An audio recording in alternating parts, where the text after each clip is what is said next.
Now let's take a look at the global response to the COVID-19 pandemic. New Zealand has declared a state of emergency to curb the spread of the virus. Prime Minister Jacinda Ardern says the country is prepared to go into complete lockdown at midnight for a month. Bars, restaurants, cafes, gyms, cinemas, pools, museums, libraries and playgrounds will be closed. Ardern is warning the restrictions will be strictly enforced in New Zealand. This is only the second time in the country's history that a national emergency has been declared. India has ordered a total lockdown for 21 days. 1.3 billion people in the country will be confined to their homes. The announcement led to crowds rushing to stores in big cities. There have been over 500 confirmed cases across India and 10 reported deaths. Namibia is closing its airports and imposing a partial lockdown on the capital, Windhoek.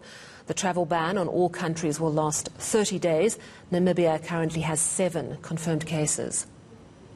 The World Health Organization says the United States could soon become the epicenter of the global pandemic.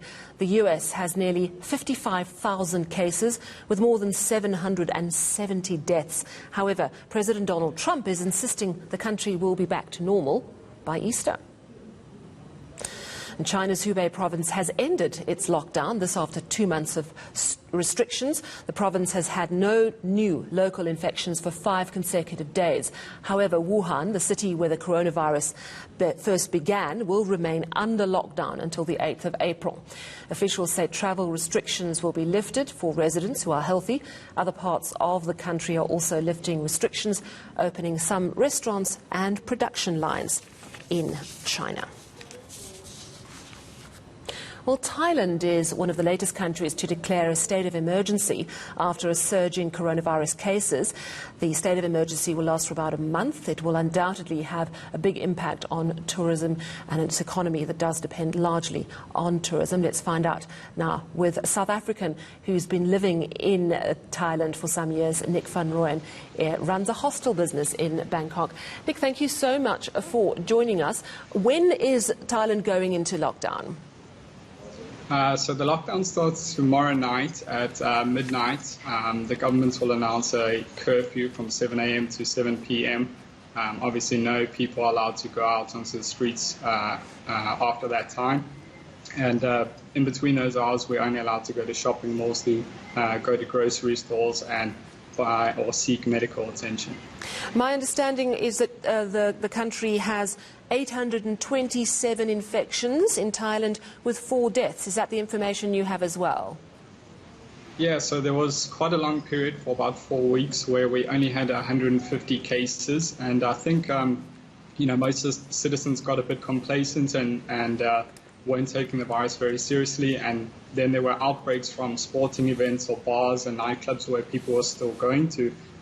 And since then, we've had this sort of exponential growth where it's shot up from 150 cases to where it is now. And I think that's the reason that the government has decided to go into full lockdown.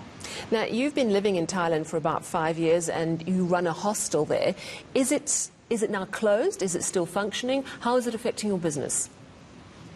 So we are still open. Unfortunately, we are still getting charged rent. We still have to pay all our bills. So any guests that walk through the door help us to minimize our losses. But we have 46 beds here, and we usually see anywhere between 600 to 900 guests, beds sold in a month.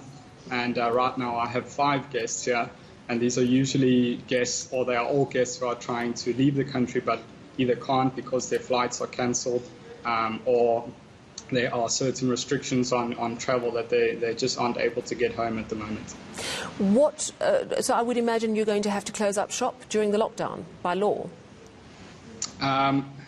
We have to wait. The government hasn't released all the details of which businesses will have to lock down, but I'd imagine with travellers being in Bangkok, if they do force us to lock down, there's nowhere for these travellers to go. They can't leave the country, so there has to be some give and take in terms of where these guys can stay while they can't get home. So we're waiting to hear from government in terms of, are they going to shut us down or will they let us stay open? So, Nick, you're in a fairly precarious situation financially. Here in South Africa, small businesses are being assisted. Interestingly, though, that assistance is not being extended necessarily to foreigners here in South Africa. Is the government in Thailand talking about assisting small business? And if so, are foreigners excluded? Well, they've already talked about assisting the larger businesses. The smaller businesses, again, we're still waiting to hear from them. We've tried to speak to our landlord to try and pause rent or defer the rent until later months, but they're not willing to budge on that. Luckily, this business is 51% Thai owned, so we would be considered a Thai business, and if any aid is given out, I'm hoping we'll be part of that. Nick, at a time like this, do you want to come home or are you committed to staying in Thailand? Actually, I was in South Africa 1 week ago, and knowing that these travel bans and border closures would take effect, I actually cut my holiday short by 1 week and had to fly back to Thailand to make sure I was here to oversee what's going on here. So it would be nice to be in South Africa, but unfortunately I have to be here to also help out with everything going on here. Well, we wish you well. It seems that your lockdown parameters are quite similar to ours here in South Africa. We wish you well during the lockdown, and there's a sense of unity across the globe as so many countries go into a lockdown. That was Nick van Rooyen. He's a South African who runs a hostel in Bangkok, and they are going into lockdown in the next 24 hours.